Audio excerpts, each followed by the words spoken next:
Hello friends, இன்றைக்கி ஒரு video பார்க்க போகிறோம். என்னென்னு பார்க்குறீங்களா? ப்ரூச் ப்ளவுஸ்ன்னு பார்க்குறீங்களா? இல்லை, இன்றைக்கி வந்து ஹேர் பேண்ட் வந்து மேக் பண்ண போகிறோம். எனக்கு ஒருத்தங்க கஸ்டமைஸ் பண்ணி தாங்கன்னு சொல்லிட்டு கேட்டிருந்தாங்க ஹேர் பேண்டு. ஸோ அதுக்காக நான் மெட்டீரியல் கொஞ்சம் கலெக்ட் பண்ணி ஹேர் பேண்டுக்கு தேவையானதெல்லாம் எடுத்திருக்கேன். ஹேர் பேண்டு, அதுக்கு பேஸு, எம்டிஎஃப் போர்டு இதெல்லாம் எடுத்திருக்கேன். 3 டைப்ஸில் வந்து நான் எடுத்திருக்கேன். பட்டர்ஃப்ளை, ஹார்டின், ரவுண்டு 3 ஷேப்லேயுமே வந்து எம்டிஎஃப் வந்து நான் எடுத்திருக்கேன். இப்போ ஹேர் பேண்டை நல்லா அந்த பேஸ் அடியில் வச்சுட்டு இந்த மாதிரி ரவுண்டை வந்து எம்டிஎஃப் வந்து நல்லா க்ளூ காயிற வரைக்கும் கொஞ்சம் நேரம் செட் ஆகிற வரைக்கும் விட்டணும். அதுக்காக நான் குட்டீஸோட கிளிப் இருக்கு இல்லைங்களா, அதை எடுத்து வச்சுட்டு க்ரிப்புக்காக அப்படியே பிடிச்சிட்டு இருக்கிறதுக்கு நெக்ஸ்ட்டு ஒர்க் பண்ணலாமேன்ட்டு அது க்ரிப்புக்காக நான் வச்சுருக்கேன். இப்போது நெக்ஸ்ட்டு பேஸ் வச்சுட்டேன். இப்போ வந்து ஹார்ட்டின் ஷேப் வைக்கிறேன். என்கிட்ட எத்தனை பீஸ் வந்து கேட்டிருந்தாங்கன்னு பார்த்திங்கன்னா 15 பீஸ் வந்து கேட்டிருந்தாங்க. இது வந்து அவங்க வந்து ரிட்டன் கிஃப்டாக கொடுக்கறதுக்காக என்கிட்ட கேட்டிருந்தாங்க. சரி, ஓகே, ரெடி பண்ணிடலான்னு சொல்லிட்டு தான் இப்போ நான் பண்ணுறேன். இதுக்கு மேட் ஃபினிஷிங்கில் ஐ ஷேப் சீக்வன்ஸ் வந்து பிங்க் கலர் எடுத்திருக்கேன். ஒவ்வொன்றுமே ரிப்பீட் ஆகக்கூடாது, வேறு டிசைனில் வந்து எனக்கு பண்ணி கொடுங்க, அதாவது ஸ்டோன்ஸ் வந்து வேறு கலர்ஸில் வேணும் அப்படின்னு கேட்டிருந்தாங்க.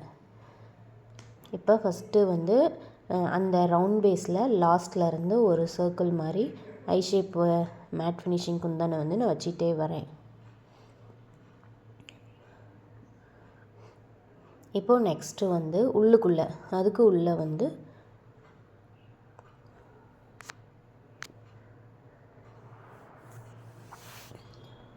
செகண்ட் லேயரும் கம்ப்ளீட் பண்ணிட்டேன். அடுத்து தேர்ட் லேயர், 3 லேயர் தான் இதுக்கு வந்தது.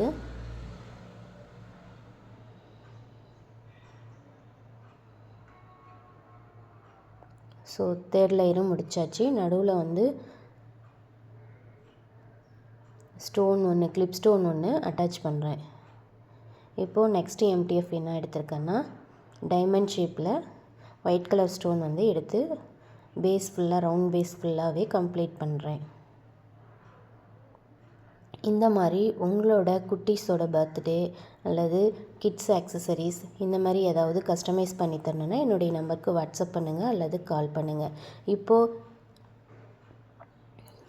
பார்த்தீங்கன்னா கிறிஸ்மஸ் வரதுனால கிறிஸ்மஸ்க்கு ரிட்டன் கிஃப்ட்டு நிறையா பேர் ரெடி பண்ணுவோம். ஸோ இந்த மாதிரி பல்காக ரிட்டன் கிஃப்ட் வந்து கம்மி காஸ்ட்டில் இந்த மாதிரி ரிட்டன் கிஃப்ட் உங்களுக்கு கொடுக்கணுன்னு இன்ட்ரெஸ்ட் இருந்துச்சுன்னா என்னுடைய நம்பருக்கு வாட்ஸ்அப் பண்ணுங்கள். இப்போது நம்ம செகண்ட் ஹேர் பேண்டும் முடிச்சிட்டோம். அங்கங்கே வந்து அந்த ஜெர்கான் ஸ்டோன் வந்து அங்கங்கே ஒன்று வச்சுருக்கேன். ஜெர்கான் ஸ்டோன் வச்சதுக்கப்புறம் ரொம்ப அழகாக இருக்குது. எப்பயுமே ப்ரூச் ப்ளவுஸ் போட்டு போர் அடித்ததுனால இப்போ ஒரு டிஃப்ரெண்ட்டான ஒரு ஒர்க்கு வந்து நம்மளை கஸ்டமைஸ் பண்ணித்தர சொல்லி கேட்டிருந்தாங்க. ஸோ இன்ட்ரெஸ்டடாக நானும் பண்ணித்தரேன்னு சொல்லிட்டேன். 15ம் கம்ப்ளீட் பண்ணிடலாம். இப்போது நெக்ஸ்ட்டு வந்து திலகம் ஷேப்பில் மல்டி கலரில் ஸ்டோன்ஸ் வந்து எடுத்திருக்கேன். இது வந்து ஒரே கலராக இல்லாமல் மல்டி கலரில் கொடுக்கலாம் அப்படின்னு அதே போல் தான் ரவுண்ட் பேஸில்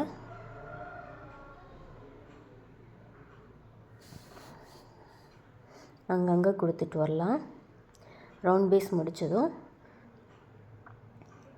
அடுத்து ஹார்ட்டின் ஷேப் எடுத்திருக்கேன். ஹார்ட்டினில் பார்த்திங்கன்னா நம்ம ஃப்ளவர் சீக்வன்ஸ் ப்ரூச்சஸ்க்கு யூஸ் பண்ணுவோம் இல்லைங்களா, அந்த ஃப்ளவர் சீக்வன்ஸ் தான் கோல்டன் கலர் எடுத்திருக்கேன். கோல்டன் கலர் சீக்வன்ஸ் எடுத்து கம்ப்ளீட் பண்ணியிருக்கேன். இப்போ ஆல்மோஸ்ட் 15 லப்பர் பேண்டு நம்ம முடித்தாச்சு. சீக்வன்ஸ் யூஸ் பண்ணது 3 கலர்ஸ் நான் யூஸ் பண்ணியிருக்கேன். அப்புறம் மல்டி கலரில் அப்புறம் இந்த மூன் ஷேப் ஸ்டோன்ஸு இதெல்லாம் கொடுத்து 15 ஹேர் பேண்டும் நான் ரெடி பண்ணிட்டேன். எப்படி இருக்குதுன்னு கமெண்ட் பண்ணுங்கள். இந்த மாதிரி ஸ்மால் ரிட்டன் கிஃப்ட் கொடுக்கணுன்னு இன்ட்ரெஸ்ட் இருந்தால் என்னுடைய நம்பருக்கு வாட்ஸ்அப் பண்ணுங்கள் அல்லது கால் பண்ணி உங்களோட ஆர்டரை ப்ளேஸ் பண்ணிக்கோங்க. இப்போ இது ஒவ்வொன்றுக்கும் நம்ம கவர் போட்டு நீட்டாக பேக் பண்ணி அவங்களுக்கு வந்து கொரியர் பண்ணிடலாம்.